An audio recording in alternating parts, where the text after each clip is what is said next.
Kalau tahiyat awal, baca tahiyat awal ni, baca tahiyat macam biasalah. Lepas tu baca selawatnya Allahumma salli ala sayyidina Muhammad saja. Jangan tambah wa ala ali sayyidina Muhammad. Sebab apa?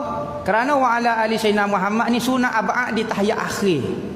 Sunat ab'ad di tahiyat akhir. Dan tidak disunatkan di tahiyat awal. Tu pendapat muktamad dalam mazhab kita. Berarti kalau kita baca wa ala ali sayyidina Muhammad, berarti kita pindah sunat ab'ad ke bukan tempat dia.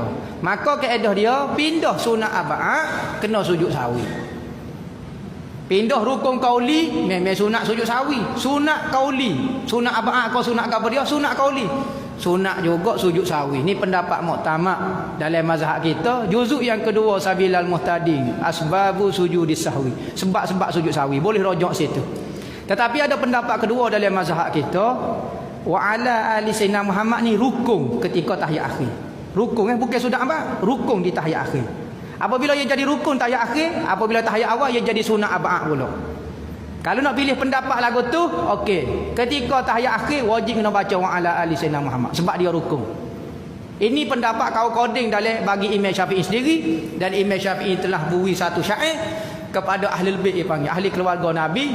Cukuplah kembangga kamu wahai ahli keluarga Nabi, kalau orang tak sebut namamu di dalam sembahyang tidak ada sembahyang, la salatalah, tidak ada sembahyang bagi dia.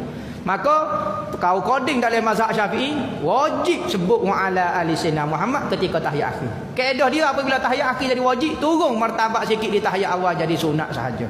Hak muktamad kena sujud sawi. Nak ikut pendapat kedua tak payah sujud sawi. Bukan sunat pula. Gitu.